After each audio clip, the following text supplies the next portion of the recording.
আলাইকুম। আমার নাম আব্দুল বাসিত রিন্দ। আমি একজন সোশ্যাল মিডিয়া ইনফ্লুয়েন্সার।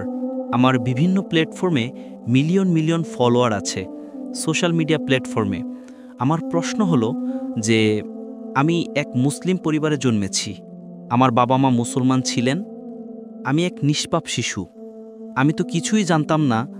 আমি যখন জন্মেছি এবং বড় হয়েছি তখন আমার মন সেই জিনিসটিকে মেনে নেই যা আমার বাবা মা আমাকে শিখিয়েছেন। যেহেতু আমি মুসলিম পরিবারে জন্মেছি তাই আমি ইসলামকে মন থেকে সত্য মনে করি। এখন যেমন আমাদের লক্ষণ ভাই এসেছিলেন, একজন নিষ্পাপ শিশু। সে কিছুই জানে না যে ধর্ম কি, রিলিজিয়ন কি।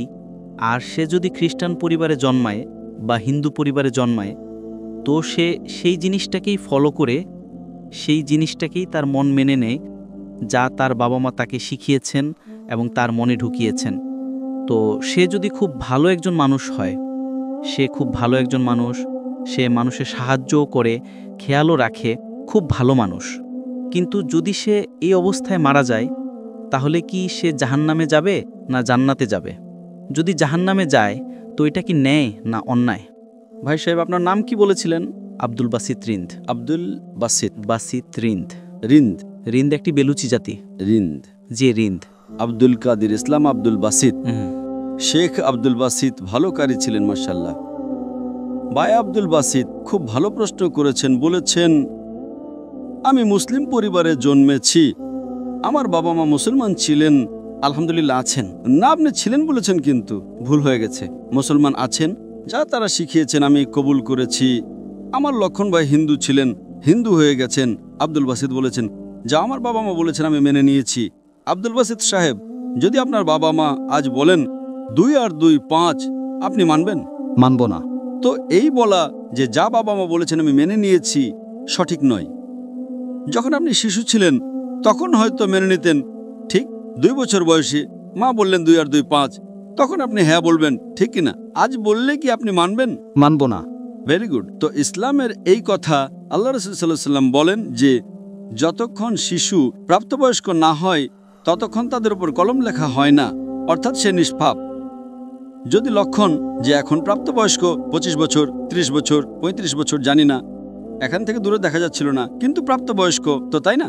যদি কোনো অমুসলিম হিন্দু পরিবারে জন্মায় বা খ্রিস্টান পরিবারে জন্মায় এবং প্রাপ্তবয়স্ক হওয়ার আগে 10 বছর বয়সে বা 8 বছর বয়সে তার মৃত্যু হয়ে যায়, তাহলে সে জাহান্নামে যাবে না, কারণ সে নিষ্পাপ। আপনি বুঝছেন? হ্যাঁ। কিন্তু একজন মানুষ যখন প্রাপ্তবয়স্ক হয়ে যায় তখন সে দায়ী। বাবা মাকে দোষী করা যাবে না।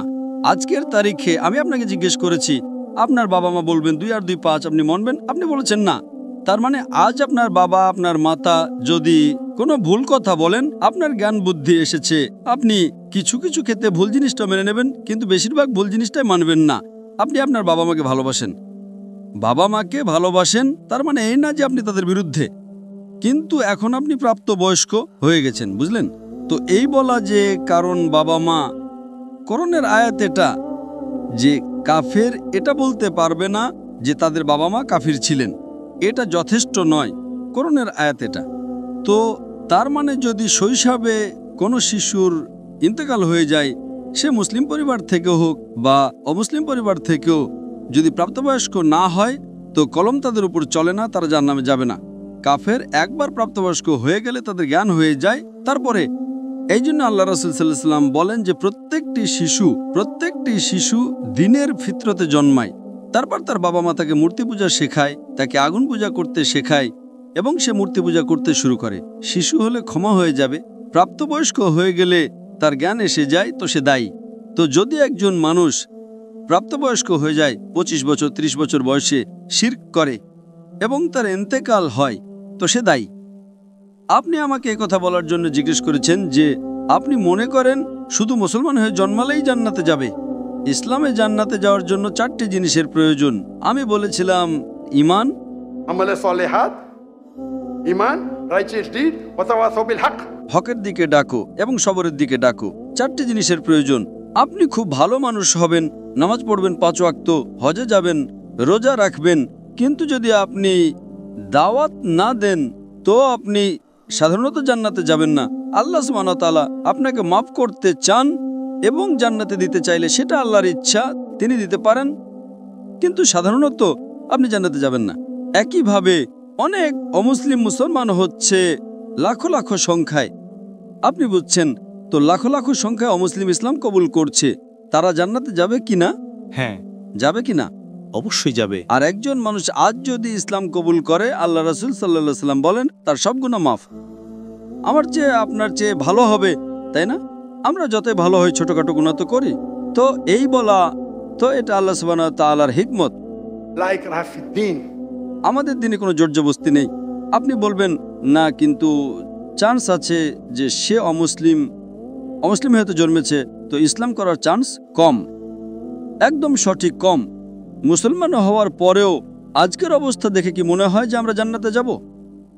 সে মহিলা কি বলছিল যে শিশুকামিতা করে জান্নাতে যাবে? আপনার কি মনে হয়?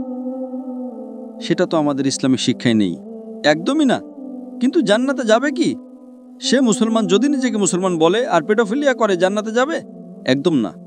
যদি সেই মহিলা সঠিক হয় যে পেডোফিলিয়া আছে, তো তার প্রথম অংশ ভুল, সে মুসলমানই নয়।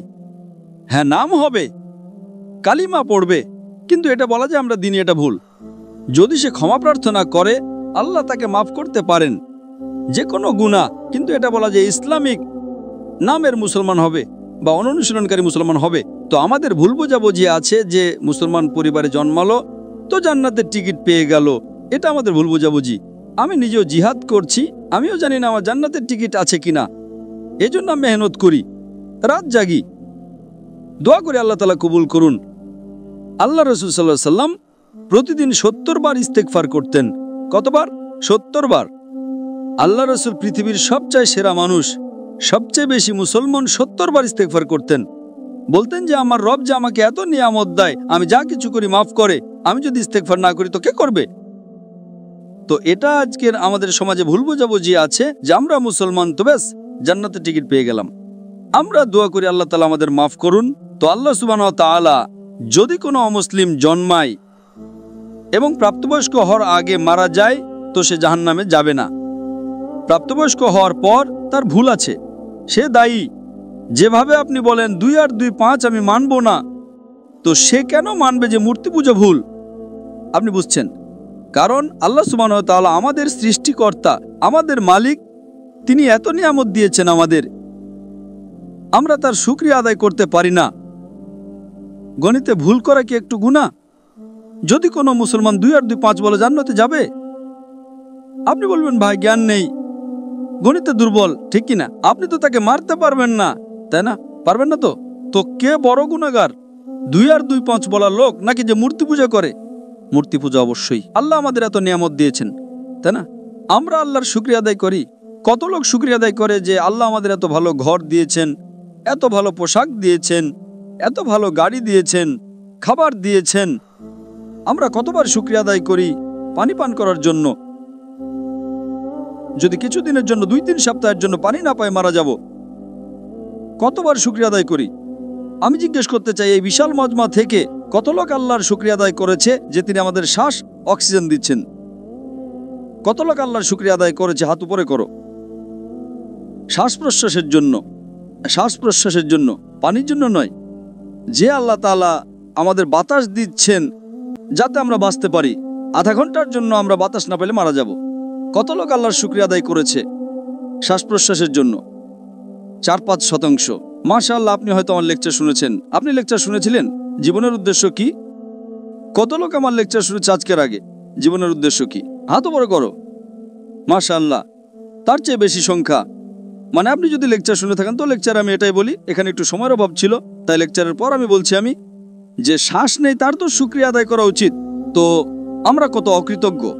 আল্লাহ তাআলা বলেন, যখন আল্লাহ তাআলা আপনার সব মুশকিল দূর করে দেন, আপনি আল্লাহকে ভুলে যান, মুশকিল এলে আবার আল্লাহকে স্মরণ করেন। তো আপনার প্রশ্ন সম্পর্কে, যদি একজন অমুসলিম প্রাপ্তবয়স্ক হয়ে যায়, হওয়ার পর তার ক্ষমা নেই, হওয়ার আগে ক্ষমা আছে। স্যার, আমি ভাগ্যবান যে আমি মুসলিম পরিবারে জন্মেছি, কিন্তু তুলনামূলকভাবে যদি কেউ খ্রিস্টান পরিবারে জন্মায়, তো এটা তো তার ভুল নয় যে সে ওই পরিবারে জন্মেছে। তার জন্য তো বেশি মুশকিল হবে, তাই না? ভাই সাহেব, আপনি আমার প্রশ্নের জবাব শুনেছেন কি শোনেননি? হ্যাঁ, অবশ্যই শুনেছি। আমি এর জবাব দিয়েছি কি না? স্যার, কিন্তু জন্মানোর উপর তো তার অধিকার নেই। সে মুসলিমও হতে পারে এবং অমুসলিমও হতে পারে। আপনি আমার জবাব শুনেছেন কি শোনেননি? শুনেছি, অবশ্যই। আমি আপনার প্রশ্নের জবাব দিয়েছি কি না? দিয়েছেন, অবশ্যই। তো দিয়েছি, তো আবার কেন পুনরাবৃত্তি করছেন? আমি স্পষ্ট বলে দিয়েছি, মুসলিম পরিবারে জন্মানো জান্নাতের টিকিট নয় এবং অমুসলিম পরিবারে জন্মানো জাহান্নামের টিকিট নয়। কিন্তু তার জন্য বেশি মুশকিল হবে, তাই না, যে খ্রিস্টান হবে তার জন্য। আপনার মনে হয় ভুল বুঝাবুঝি আছে যে আমি শতভাগ জান্নাতে যাব। আমি কষ্ট কেন করছি, কেন আমি দুনিয়াভর ঘুরছি, কেন আল্লাহ রসুল বলেন যে লা ইলাহা ইল্লাল্লাহ মুহাম্মাদুর রাসূলুল্লাহ, সে জান্নাতে যাবে, কিন্তু কালিমার উপর আমল তো করতে হবে। আমরা যে মুসলমানদের অবস্থা দেখছি, আমার তো মনে হয় না। একদম না, একদম না। আপনি আমার জবাব বুঝছেন? আমি বুঝছি, অবশ্যই। আমরা 25%, 2 বিলিয়ন কত আরব হয়? 2 আরব। আরব তো অনেক এখানে। তো এটা আমাদের ভুল বুঝাবুঝি। আমরা ভুল বুঝাবুঝি শিকার যে আমরা জান্নাতে যাব। আমরা বলি ইনশাল্লাহ আল্লাহ আমাদের গুনাহ ক্ষমা করবে, তো ইনশাল্লাহ জান্নাতে যাব। তো এটা আল্লাহ সুবহানাহু ওয়া তাআলা বলেন কোরআনে, কোনো কাফের আল্লাহর ন্যায় বিচারকে অস্বীকার করবে না। এটা বলবে না যে আমার সাথে অন্যায় হয়েছে যেভাবে আপনি বলছেন। সে বলবে আল্লাহ তাআলা আমাকে আরও একটি সুযোগ দিন। আল্লাহ বলবেন সময় শেষ, এই দুনিয়াতে অনেক সুযোগ দিয়েছি। ঠিক তাই না? অনেক লেকচার মিলেছে, হয়তো জাকির নায়েকের লেকচার শুনেছে। এখন লক্ষণ আমার লেকচার শোনার পর মূর্তি পূজা করবে, আপনি তাকে দোষী করবেন কি না? অবশ্যই আপনি যুক্তিক বলেছেন যে যদি সে আখেরাতে বলে আল্লাহ তাআলা আমার জানা ছিল না যে মূর্তি পূজা ভুল, আরে আমি তো স্বামী প্রভুপাদের কথা মেনেছি, ও ডক্টর জাকির নায়েকের কথা মানেনি, ফেসে যাবে কি না? আর হয়তো আপনি জানেন না ডক্টর জাকির নায়েকের কথা আজকের তারিখে কোটি কোটি অমুসলিম শুনে, কোটি কোটি। সুবহানাল্লাহ, আলহামদুলিল্লাহ। তো যদি আমার কথা আমি বলি যে আমি খুব মহান, আমি ছোটখাটো একজন দায়ী, আল্লাহকে বলি, তো আমাদের এই কর্তব্য যে কোনো অমুসলিমকে পাই তাকে বলো। আপনি কত অমুসলিমকে দাওয়াত দিয়েছেন? আপনি ইউটিউব ইনফ্লুয়েন্সার। আমি আপনার ব্যক্তিগত জীবনে যেতে চাই না। ইউটিউব ইনফ্লুয়েন্সার ভালো হয়, খারাপও হয়, ইসলামিকও হয়, গায়ের ইসলামিকও হয়। আমার ইউটিউবারদের সাথে চ্যাট হয়েছিল, পডকাস্ট, ঠিক তাই না? তো এই জিনিস যে আপনার দেখা উচিত। আপনি ইউটিউবার, আমিও ইউটিউব ইনফ্লুয়েন্সার। আপনার কত মিলিয়ন আছে ফেসবুকে? টিকটক पे 3.7 মিলিয়ন। টিকটক তো আমাকে ব্যান করে দিয়েছে, কারণ আমি আমার চীনা ভাইদের পক্ষ থেকে কি করেছি, আমাকে ব্যান করে দিয়েছে। তো এক মোটে গভর্নরের ছেলে, আমার ছেলে পরশু আমার ভিডিও নিয়েছে, পডকাস্ট নিয়েছে, বলল আব্বা 1.5 মিলিয়ন পৌঁছে গেছে, মর্নিংয়ে আউট। বললো আরে সরিয়ে দিয়েছে কেন? আমি বললাম ভাই টিকটক আর আমার শত্রুতা, আমার টিকটকের সাথে শত্রুতা নেই, টিকটকের আমার সাথে শত্রুতা আছে। আপনি বুঝলেন তাই না? আপনার 1.5 মিলিয়ন কয়েক ঘন্টার মধ্যে, তাদের ছেলের 1.5 মিলিয়ন টিকটকে ফলোয়ার অনেক, কিন্তু ভিডিও সরিয়ে দিয়েছে। যারা উইঘুর মুসলিম তাতে সমর্থন করেছি, আপনিও সমর্থন করবেন, আপনাকেও ব্যান করে দেবে। তো সামনে থেকো। আপনি বুঝলেন তাই না? অবশ্যই। আচ্ছা, আমি তো টিকটকের নই। আপনার ফেসবুকে কত ইনফ্লুয়েন্সার আছে, কত ফলোয়ার আছে? ফেসবুকে প্রায় 1.5 লাখ হতে চলেছে। 1.5 লাখ হতে চলেছে। আমার এখন 24 মিলিয়ন হয়েছে 2 দিন আগে, আলহামদুলিল্লাহ। 24 মিলিয়ন। তো আমিও সোশ্যাল মিডিয়া ইনফ্লুয়েন্সার, তাই না? অবশ্যই। আপনার ইউটিউবে কত? ইউটিউবে 265,000। 265,000, মাশাআল্লাহ। আমার 4 মিলিয়ন এখনই হয়ে গেছে 2 দিন আগে। মাশাআল্লাহ। আমিও ইউটিউব ইনফ্লুয়েন্সার, তাই না? অবশ্যই। তো আমার পেশা হলো YouTube influencer, Facebook influencer, social media influencer, lecture influencer, মানুষকে আল্লাহর দিকে প্রভাবিত করা, ঠিক কি না? অবশ্যই। এখন আপনার ইউটিউব ইনফ্লুয়েন্সার হওয়ার বিষয়টা কি? Influencing towards what? Blogging. Blogging.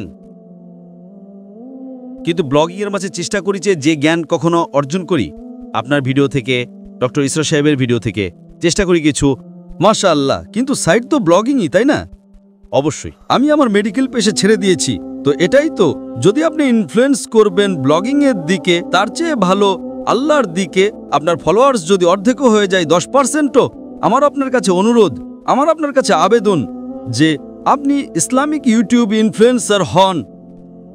হয়তো আপনার ফলোয়ার্স 4 মিলিয়ন থেকে 1 মিলিয়ন হয়ে যাবে। আপনার যে টাকা আসে কি ইউটিউব থেকে? অবশ্যই আসে। আমি তো টাকা নেই না। আমাকে বলে আপনি যদি ফেসবুকে অ্যাড নেন, আপনাকে $50,000 প্রতি মাসে মিলবে। আরে ভাই আমাকে জান্নাতে যেতে হবে, $50,000, আপনি আমাকে $50 মিলিয়ন দেবেন তো আমি অ্যাড দেব না? বেশিরভাগ সোশ্যাল মিডিয়ায় অ্যাড দেওয়া হারাম। আপনার চ্যানেলে মেয়ে আসবে, ছোট ছোট পোশাকে আসবে। আরে কেন আমাকে জাহান্নামে নিয়ে যাবে ভাই? আমার ইউটিউব সোশ্যাল মিডিয়ায় নো মনিটাইজেশন। কখনো কখনো কেউ স্ট্রাইক করেছে, যদি আমি অডিও ব্যবহার করেছি অনুমতি নিয়ে তার ম্যানেজারকে জানা না থাকলে, তো কখনো ভুল করে অ্যাড চলে আসে। আমার হিসাব অনুযায়ী আমিও সোশ্যাল মিডিয়া বিশেষজ্ঞ। মাশাআল্লাহ। নো ব্লগিং, শুধু আল্লাহর দিকে প্রবেশ। মাশাআল্লাহ। আর দরকার নাই আল্লাহ তাআলা আমাকে প্রতিদিন লাখো দেন, তো কেন আমি ইউটিউব থেকে নেব ভাই? ইউটিউব থেকে হারাম কামাই। ইউটিউবের অ্যাড থেকে যদি আপনি কামান, ওই অ্যাডে মেয়ে আসবে, এটা আসবে, ওটা আসবে। আপনি হয়তো অ্যালকোহল অ্যাডকে ব্যান করবেন, কিন্তু মেয়েদের তো ব্যান করতে পারবেন না, তাই না? পারবেন কি? পারবো না। আমাদের সমাজে পেডোফিলিয়া ছড়াবে কার কারণে? আপনি বুঝছেন তাই না? প্রত্যেক মানুষ মনে করে আমি তো ইসলামিক, ইউটিউব ইনফ্লুয়েন্সিং খুব কম, কামানো তো ছেড়েই দাও। আমি কামাতে পারি, 24 মিলিয়ন ফলোয়ার আছে, ঠিক তাই না? আমার কপি কেউ করতে পারে বিনামূল্যে। আমার ইউটিউবের মাধ্যমে কত লোক $10,000, $50,000 প্রতি মাসে কামায়। থাম্বনেলে কি দেয়? মেয়ের ছবি দিয়ে দেয়। আমার এতে লাখ লাখ, তার উপর 2 মিলিয়ন। আমি সব কামাবো, তাই না? সে কি কামাবে? টাকা। টাকা আর নরক। আমি বললাম নো কপিরাইট, টাকা তুই কামা ভাই, আমাকে সব কামাতে দে। আমি হিট করব না, তার টাকা আমার কাছে চলে আসবে, ঠিক কিনা? আমি বলি নো কপিরাইট, আমার ভিডিও নাই, কিন্তু আমি কি বলি? আমার ভিডিওর উপর শ্যাডো ব্যান। শ্যাডো ব্যান জানেন তো? না, শ্যাডো ব্যান। আমি বললাম ভাই কাজ করো, টাকা কামাও, আমাকে সব পেতে দাও। আমি রিলস করি, আমার ভিডিও প্রথমে 100,000, 1 মিলিয়ন, এখন 2,000, 3,000, এখন পাকিস্তানে মাশাআল্লাহ বেড়ে গেছে 1 লাখ, 2 লাখ হয়ে গেছে, কারণ হিট অনেক। তো আমি বলি ভাই তোমরা টাকা কামাও, আমাকে সব কামাতে দাও। আমরা সোশ্যাল মিডিয়া বিশেষজ্ঞ, কিভাবে থাম্বনেল বানাতে হয়, ফেসবুকের মধ্যে কি পার্থক্য, আমি বলি আমি আল্লাহ ইনফ্লুয়েন্সার, আল্লাহ কেন্দ্রিক। আমার আপনার কাছে অনুরোধ, আমার আপনার কাছে আবেদন, আমি ভালোবাসার সহ আমার ভাই আব্দুল বাসিত, আল্লাহর দিকে লোক। আল্লাহ যদি আপনাকে হুনর দিয়েছেন ইনফ্লুয়েন্স করার, আল্লাহর দিকে ইনফ্লুয়েন্স করো, ইনশাল্লাহ আপনার ফলোয়িং ডবল ট্রিপল হয়ে যাবে ইনশাল্লাহ। আল্লাহর তৌফিক দিন। আর আল্লাহ তাআলা আপনাকে রিজিক দেবেন, যে রিজিক আপনার এতে আসবে কেউ বের করতে পারবে না। আল্লাহ দেখেন হারামের রিজিক না হালালের রিজিক। আপনি মনে করেন যে আপনি অ্যাড বন্ধ করে দেবেন তো রিজিক বন্ধ হয়ে যাবে, অ্যাড বন্ধ করো, রিজিক ডাবল হয়ে যাবে ইনশাআল্লাহ। আল্লাহ তাআলার অনেক দরজা খুলবে। আপনি বললেন আপনি আমার দ্বারা ইনফ্লুয়েন্সড হয়েছেন, একদম সঠিক, টোটালি ইনফ্লুয়েন্সড হননি। যদি টোটালি ইনফ্লুয়েন্সড হতেন তো ইনশাআল্লাহ আপনি ডক্টর ইসরার আহমদ দ্বারা ইনফ্লুয়েন্সড হয়েছেন। আপনি যদি ডক্টর ইসরার আহমদকে বলেন আমি ব্লগিং করছি, খুশি হবেন? একদম না। আল্লাহ আপনাকে হিদায়েত দিন, আল্লাহ আপনাকে প্রতিদান দিন। আপনি ভালো কাজ করছেন ইনশাআল্লাহ, খালি একটু টুইস্ট নিয়ে আসুন। যে আমার পডকাস্ট করেছে বা যা করেছে আমি তাকে হিদায়েত দিয়েছি। না না ডক্টর সাহেব, আমি তো নতুন চ্যানেল ব্যবহার করেছি। ভালো কথা করো ভাই। একদিনে 1.2 মিলিয়ন, একদিনে কত? 1.2 মিলিয়ন। 1.2 মিলিয়ন ভিউয়ার আমার ছেলে ট্র্যাক করছিল। 2 দিনে 2 মিলিয়ন। এখনই পডকাস্ট মালয়েশিয়া এসেছিল আমার কাছে নেওয়ার জন্যে। হ্যাঁ লোক ভাই, চলো ভাই পাকিস্তানি, মোহব্বত করে আলহামদুলিল্লাহ এখন 5 মিলিয়নের উপরে হয়ে গেছে এক সপ্তাহে। একদিনে 1.2 মিলিয়ন। যে আমিও ভিডিও দেখেছি, ভালো তাই না? ভালো লেগেছে? 1.2 মিলিয়ন একদিনে, 24 ঘন্টারও কম সময়ে, ভালো তাই না? আমি নিজে এটা ভেবেছিলাম যে আপনার অ্যাকাউন্ট শ্যাডো ব্যান, কারণ অন্যদের এত ভিউজ বা দর্শক মিলছে, আপনাকে ততটা। আরে আমার চ্যানেল ব্যান নয়, টিকটকে আমি ব্যান, টিকটকে পুরো ব্যান। কারণ আমি আমার ভাই যারা চিনে তাদের জন্য, আমার মন। টিকটক ব্যান করবে কি যায় আসে, আল্লাহ আমাকে ব্যান না করলেই হলো, ঠিক তাই না? অবশ্যই। আমাদের দেশের মুসলিম দেশের যখন প্রধানমন্ত্রীকে জিজ্ঞেস করে উইঘুর মুসলিমদের ব্যাপারে, আমাদের জানা নেই। আরে কিভাবে জানা নেই? আপনি যদি মুসলিম দেশের প্রধানমন্ত্রী হন, আপনাকে জিজ্ঞেস করা হয় উইঘুর মুসলিমদের ব্যাপারে, আপনি বলেন জানা নেই। কি হয়ে গেছে আমাদের সমাজের? যদি আমাদের ভাই উইঘুর মুসলিম, তাদের উপর জুলুম হচ্ছে, আপনি বলেন জানা নেই। যখন আমি ডঙ্কা মেরে তাদের সমর্থন করলাম, মালয়েশিয়াতে টিকটকে কাউকে ব্যান করেন না, জানেন তো? জাকির নাইককে। তো আমি গর্বের সাথে বলি মাশাআল্লাহ, শয়তান আমাকে ব্যান করেছে, আলহামদুলিল্লাহ। সেখানকার দরজা বন্ধ, তো এখানকার দরজা খোলা। আল্লাহ তাআলা টেস্ট করেন আপনাকে, আল্লাহ তাআলা পরীক্ষা নেন আপনার। পরীক্ষা নেন ভাই, আমি আপনাকে পরীক্ষা করব। কি করতে হবে? আল্লাহ কেন্দ্রিক হন, মানুষকে আল্লাহর দিকে নিয়ে আসুন, আল্লাহ ইনফ্লুয়েন্সার হন। ইনশাআল্লাহ দুনিয়াতে ফায়দা হবে কি হবে না, আখিরাতে আপনার জান্নাত কনফার্ম। আশা করি উত্তর পেয়েছেন। ধন্যবাদ স্যার।